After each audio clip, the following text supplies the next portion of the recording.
કેમ છો બાળમિત્રો? બાળમિત્રો, સીઈટી પરીક્ષાની અંદર ગુજરાતીની અંદર સંજ્ઞા અને તેના પ્રકારો વિશે પૂછવામાં આવે છે. તો એ પ્રશ્નો પણ આજે આપણે જોઈ લઈએ.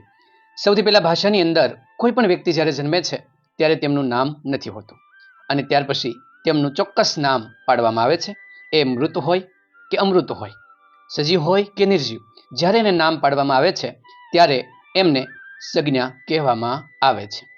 હવે સંજ્ઞા વ્યક્તિને લાગુ પડી શકે છે અને કોઈ પણ નિર્જીવ વસ્તુ હોય એનું પણ જો નામ પાડ્યું હોય તો એમને પણ સંજ્ઞા તરીકે ઓળખવામાં આવે છે. તો ચાલો તેમના પ્રકારો જોઈએ. સૌથી પહેલા આવે છે વ્યક્તિવાચક સંજ્ઞા. વ્યક્તિવાચક સંજ્ઞા એટલે કોઈ પણ વ્યક્તિ કે પદાર્થને કોઈ નામ આપવામાં આવે ચોક્કસ, એને વ્યક્તિવાચક સંજ્ઞા કહેવામાં આવે છે. પદાર્થ, સ્થળ, નદી, પર્વત, ગામ, દેશ કે અન્ય બાબતોને ચોક્કસ નામ આપવામાં આવે છે. દાખલા તરીકે, ઉદાહરણ તરીકે આપણે જોઈ લઈએ તો નદી, તો નદીનું નામ ગંગા, યમુના, બ્રહ્મપુત્રા, આ જે નામ આપ્યા છે એક વ્યક્તિવાચક સંજ્ઞા કહેવાય. પર્વતની અંદર ગિરનાર, હિમાલય, એવા જે નામ છે એ પણ વ્યક્તિવાચક નામ તરીકે આપણે સંજ્ઞા તરીકે ઓળખી શકીએ. કોઈ પણ ગામ હોય, એ લુવારવા હોય, જાળિયા હોય, એવા કોઈ ગામના નામ હોય એ પણ એક સંજ્ઞા વ્યક્તિવાચક છે. ભારત, અમેરિકા, જાપાન, એમના પણ નામ પાડ્યા છે, એ પણ વ્યક્તિવાચક સંજ્ઞા તરીકે આપણે ઓળખી શકીએ છીએ. ઉદાહરણ પણ આપ્યા છે. સીતાજી, એ નામ આપ્યું છે સીતાજીનું. શિયાળો, ભારત, સોમવાર, સોમશંકર, વર્તેજ, ગુલાબ, અમદાવાદ, આ બધા જ તેમના ઉદાહરણો છે કે વ્યક્તિવાચક છે. સીતા છે તો એનું નામ આપ્યું છે, તો એ વ્યક્તિવાચક સંજ્ઞા છે. સંજ્ઞા નંબર 2, જાતિવાચક. કોઈ પણ વ્યક્તિની એ જાતિ બતાવે, પદાર્થની એ જાતિ બતાવે તો એમને જાતિવાચક સંજ્ઞા કહેવામાં આવે છે, જે આખા વર્ગને બતાવતી હોય છે, એ નિર્દેશ કરતી હોય છે. ચાલો તેમના ઉદાહરણો આપણે જોઈ લઈએ. નારી, તો આખી નારી જાતિ બતાવે, તો જે નારી શબ્દ છે એને જાતિવાચક સંજ્ઞા કહેવાય. ઝાડ, તો ઝાડની આખી જાતિ છે. પુત્રવધુની જાતિ. જિલ્લા, તો આખા જિલ્લો એક નથી હોતો, અનેક જિલ્લા હોય છે, તેની જાતિ બતાવે. શહેર એક હોય છે, અનેક શહેર હોય છે. પત્નીની જાતિ. એવી રીતે ડુંગર, નદી, માતા, પિતા, ભાઈ, બહેન, આ બધી જાતિ બતાવે. વિદ્યાર્થી, તમે પણ એક વિદ્યાર્થી છો, તમારી જાતિ છે. અમે શિક્ષક છીએ, તો શિક્ષક શબ્દ એ પણ જાતિવાચક સંજ્ઞા કહેવાય, કારણ કે શિક્ષકની જાતિ બતાવે છે. પણ સાથે જીતેશ આવે તો એ જીતેશ છે એ છે વ્યક્તિવાચક. પણ સાથે શિક્ષક આવ્યા તો શિક્ષક થઈ ગયું જાતિવાચક, કારણ કે અમારી શિક્ષકની જાતિ બતાવે છે. તો તમે બરાબર સમજી શક્યા હશો. હવે આપણે જોઈએ સંજ્ઞા નંબર 3, જે દ્રવ્યવાચક સંજ્ઞા છે. જે પદાર્થની અંદર દ્રવ્ય સ્વરૂપે જોવા મળે છે તે દર્શાવતી સંજ્ઞાને દ્રવ્યવાચક સંજ્ઞા કહેવામાં આવે છે, કે જે સંજ્ઞાને વજન કરી શકાય છે અથવા માપી પણ આપણે શકીએ છીએ. એ સંજ્ઞાને દ્રવ્યવાચક સંજ્ઞા કહેવાય. હવા, પ્લાસ્ટિક, રૂ, મીઠું, પેટ્રોલ, પારો, કાપડ, લોટ, ગોળ, ચાંદી, સોનું, લાકડું, માટી, રેતી, ચોખા, દૂધ, આ બધા દ્રવ્યવાચક સંજ્ઞા આપણે ઓળખી શકીએ છીએ, કે એને આપણે માપી પણ શકીએ. તો હવે તમને દ્રવ્યની ખબર પડી ગઈ હશે. હવે આપણે જોઈએ સમૂહવાચક. સમૂહવાચક સંજ્ઞાની અંદર શું આવે? તો કોઈ પણ વર્ગ, વ્યક્તિ, પદાર્થનો સમૂહ બતાવે, એ સમૂહને બતાવનાર શબ્દને આપણે સમૂહવાચક સંજ્ઞા તરીકે ઓળખીએ છીએ. તો આવી સંજ્ઞાઓને એક વચનમાં પણ પ્રયોજાય છે. તો પણ આપણે જોઈએ, દાખલા તરીકે સરકાર, એક જ શબ્દ, તો સરકાર એક વ્યક્તિથી ન બન્યો હોય, એની સાથે અંદર ઘણા બધા વ્યક્તિઓ જોડાયેલા હોય, એટલે કે સમૂહવાચક સંજ્ઞા છે. રેલી, સરઘસ, ટીમ, વર્ગ, કુટુંબ, સમિતિ, સૈન્ય, જૂથ, સમાજ, બટાલિયન, કાફલો, ઢગલો, પ્રજા, સમુદાય, આ બધાની અંદર ઘણા બધા વ્યક્તિઓ જોડાયેલા હોય છે, તો એમને આપણે સમૂહવાચક સંજ્ઞા તરીકે ઓળખી શકીએ છીએ. ઝુંડ, ટુકડી, વણઝાર, આ બધા અલગ અલગ શબ્દો આપ્યા છે. જ્યારે સમૂહ બતાવતા હોય ત્યારે એના સમૂહવાચક સંજ્ઞા તરીકે આપણે ઓળખીએ છીએ. અને અંતે 5મું, ભાવવાચક સંજ્ઞા, કે જે કોઈ ભાવ બતાવતો હોય, એ આપણને સામું નથી દેખાતું પણ અંદરથી ભાવ દેખાતો હોય. દાખલા તરીકે માનવતા નામની કોઈ વ્યક્તિ આપણને જોવા નથી મળતી, પણ ભાવ આપણને લાગે છે. રસ્તામાં નીકળ્યા હોય ને કોઈ પડી ગયું હોય તો આપણે ઊભા રહીએ, 108 ને ફોન કરીએ અને 108 આવે, એ વ્યક્તિને દવાખાને લઈ જાય અને આપણે મદદ કરી, તો શેનું કામ કર્યું? માનવતાનું. તો એ ભાવવાચક છે. પણ જ્યારે માનવ આવે, ખાલી માનવ, તો એ માનવની જાતિ બતાવે, તો એ શબ્દ થઈ ગયો જાતિવાચક સંજ્ઞા. પણ માનવતા છે એ ભાવવાચક સંજ્ઞા તરીકે આપણે ઓળખી શકીએ. દુઃખ, દુઃખ અંદરની લાગણી થાય આપણને, સુખ, આનંદ, સેવા, આ બધા જ એવા છે કે આપણને લાગણી બતાવે. સર્જન, મોક્ષ, પ્રેમ, આ બધા છે એ આપણા ભાવ સાથે જોડાયેલા છે. ગરમી, ઠંડી એ ભાવ સાથે જોડાયેલા છે. એને ભાવવાચક સંજ્ઞા તરીકે આપણે ઓળખી શકીએ છીએ કે જેની સાથે આપણે ભાવનાથી જોડાયેલા હોઈએ છીએ. તો આ 5 પ્રકારની સંજ્ઞાઓ આપણે જોઈ છે. તમે ખાસ યાદ રાખજો કે કઈ સંજ્ઞા ક્યારે આપણે વાપરી શકીએ. સીએટીની અંદર આવે તો તમારે એ શબ્દને બરાબર ઓળખવાનો છે. દાખલા તરીકે ભાવનગર આપ્યું હોય તો ભાવનગર એ જાતિ બતાવે છે. ભાવનગર તો એક જ છે, તો તરત ખબર પડે આ વ્યક્તિવાચક છે કે એનું નામ પાડેલું છે.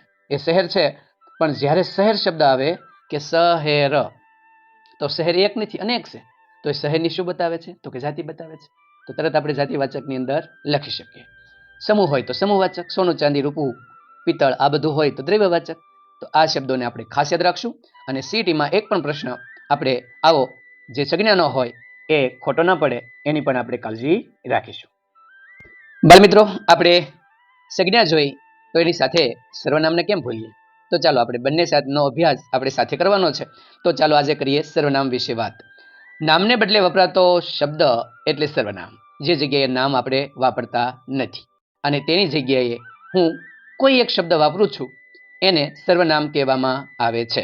દાખલા તરીકે જીતેશ રમે છે, આ એક વાક્ય બનાવ્યું. પણ હવે હું જીતેશની જગ્યાએ એમ લખું કે હું રમું છું અથવા તે રમે છે, તો એની જગ્યાએ જીતેશની જગ્યાએ તે આવ્યું, હું આવ્યો. એ નામની જગ્યાએ વપરાણું એટલે કોણ આવ્યું? સર્વનામ, કે જે નામની જગ્યાએ વપરાય છે. હવે તે કઈ કઈ રીતે હોઈ શકે તે પણ આપણે જોઈ લઈએ. એક વચનની અંદર પણ હોઈ શકે, બહુવચનની પણ હોઈ શકે. પહેલા પુરુષ માટે એટલે કે મારા માટે વપરાણું હોય. બીજો પુરુષ એટલે તમે સામે વ્યક્તિ છે એના માટે વપરાણું હોય.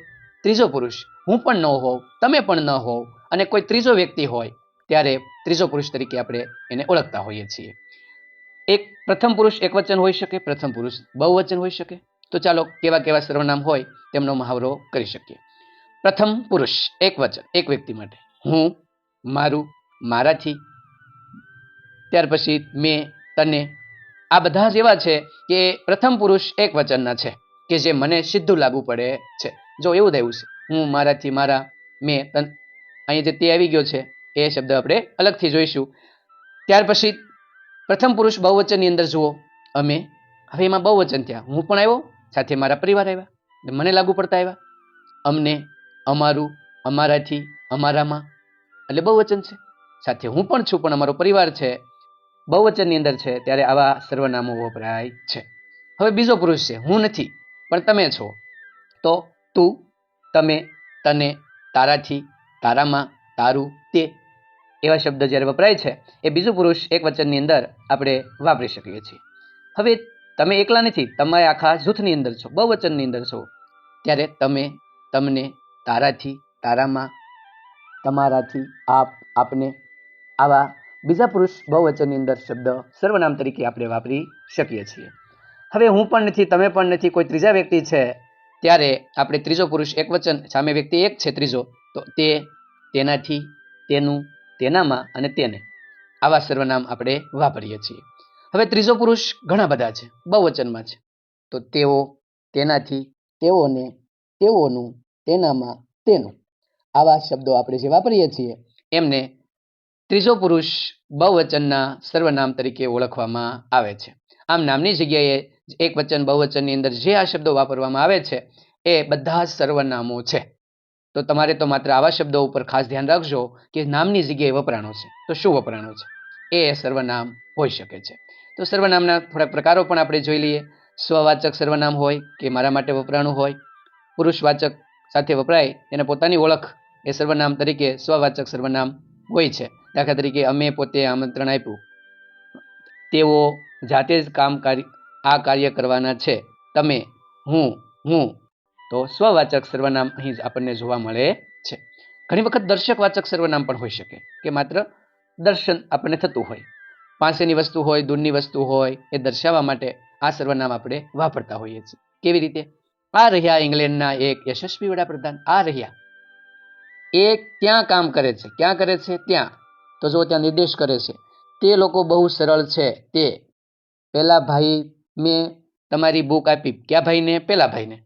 તો પેલા, તે, એ, આ રહ્યા, આ બધા એ દર્શકવાચક સર્વનામો છે કે જે આપણે દર્શન કરાવતા હોય છે. ઘણીવાર સાપેક્ષ સર્વનામ એટલે કે સંબંધી સર્વનામ હોઈ શકે. એકબીજાની અપેક્ષાએ એ વપરાતા સર્વનામોને સાપેક્ષ સર્વનામો કહેવામાં આવે છે. કઈ રીતે? જે અફવા ફેલાવે તે દેશદ્રોહી ગણાય. જે અને તે છે ને એકબીજાના સાપેક્ષમાં. જ્યાં જ્યાં અગ્નિ ત્યાં ત્યાં ધુમાડો, એની જેમ. જેણે આપી જાણ્યું તેણે જીવી જાણ્યું, એટલે જેણે અને તેણે આ સાપેક્ષ સર્વનામો છે. જેને રામ રાખે તેને કોણ સાખે? તો કે જેને અને તેને. જેવું વાવશો તેવું લણશો, જેવું અને તેવું. એ સાપેક્ષ સર્વનામોના ઉદાહરણો આપણને જોવા મળે છે. પ્રશ્નવાચક સર્વનામો પણ હોય છે. આ ઓરડામાં કોણ ફરે છે? તમારે શું જોઈએ છે? તેમ તમારે શેમાં બેસવું છે? વડીમાં બેસવું પણ એની જગ્યાએ શેમાં બેસવું છે? પ્રશ્નવાચક છે. તો આને પ્રશ્નવાચક સર્વનામ તરીકે પણ આપણે ઓળખીએ છીએ. ઘણી વખત અનિશ્ચિત સર્વનામ પણ હોઈ શકે છે. તો એ પણ આપણે જોઈ લઈએ. તમે કહી શકશો? કોઈ પડી ગયું લાગે છે. કોઈ અનિશ્ચિત છે, કોઈ પડી ગયું છે. કોઈ કે બૂમ પાડી, કેટલા લોકો હતા? અનિશ્ચિત વાચક. અન્ય વાત માટે સાંભળી નથી. અન્ય વાત સૌ પોતપોતાની રીતે જશે. આમ અનિશ્ચિત વાચક સર્વનામો પણ હોઈ શકે છે. તો નામની જગ્યાએ વપરાય એ સર્વનામ. તો કોઈ પણ પ્રશ્ન CET ની અંદર આવો પૂછાશે તો આપણે સરળતાથી સર્વનામ ઓળખી શકીશું.